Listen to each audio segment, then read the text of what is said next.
దేవాది దేవునికి ఘనత మహిమ ప్రభావములు కలుగునుగాక. మీ అందరికీ నా హృదయపూర్వక వందనాలు తెలియజేస్తున్నాను.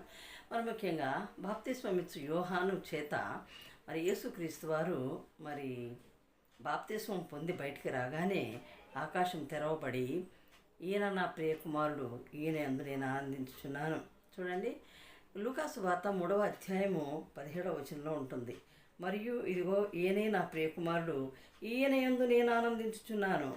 అవును, ఒక శబ్దము ఆకాశం నుండి వచ్చెను. దేవాది దేవునికి స్తోత్రం కలుగునుగాక. ప్రభువారిని మరి యోర్దాను నది దగ్గరకు యేసు ప్రభువారు వస్తూ ఉండగా బాప్తిస్మం తీసుకోవడానికి మరి బాప్తిస్మం ఇచ్చు యోహాను గారు నివారించబోయారు.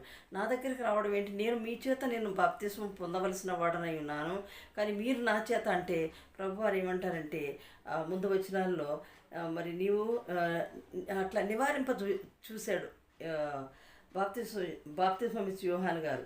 కానీ యేసు ఇప్పటికీ కానిమో మరి నీతి యావత్తూ కూడా ఇలాగూ నెరవేర్చడం మనకు తగి ఉన్నదని అతనికి ఉత్తరం ఇచ్చాడు. చూడండి, నీతి యావత్తు ఈ విధంగా జరగవలసి ఉన్నది కనుక మీరు ఇప్పటికీ ఈ పనిని కానివ్వండి అని అంటే బాప్తిస్మం ఇచ్చేయండి అని చెప్పేసి యేసు ప్రభు వారు బాప్తిస్మం ఇచ్చి యోహాను గారితో అన్నారు.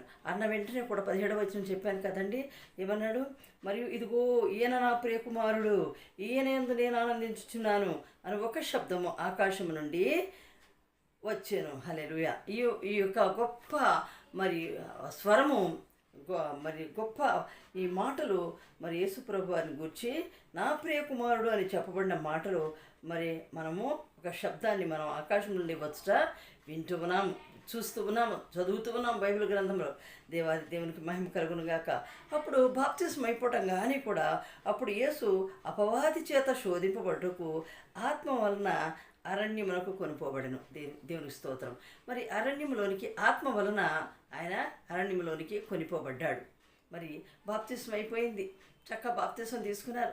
బాప్తిస్మం తీసుకొని బయటకు రావడంగానే కూడా ఆయన కొరకు ఎంత పెద్ద శోధన దాగి ఉందో ఒకసారి చూడండి.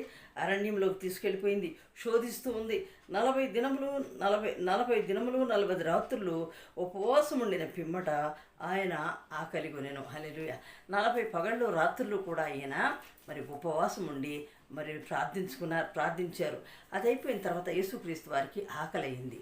మరి ఆకలి కొని ఉండగా ఆ శోధకుడు మరి ఆయన దగ్గరకు వచ్చాడు. ఎవరు శోధకుడు? సాతానుడు. చూడండి, ఆ శోధకుడు ఆయన యొద్దకు వచ్చి, నీవు దేవుని కుమారుడవైతే ఈ రాళ్ళు రొట్టెలగునట్లు ఆజ్ఞాపించమని చూడండి శోధిస్తూ ఉంది. వచ్చింది ఆకలి ఆకలి ఆకలి. అయ్యో ప్రభువారు చూడండి, ఆ శోధకుడు వచ్చాడు యేసు ప్రభువారి దగ్గరికి, నీవు నిజంగా దేవుని కుమారుడు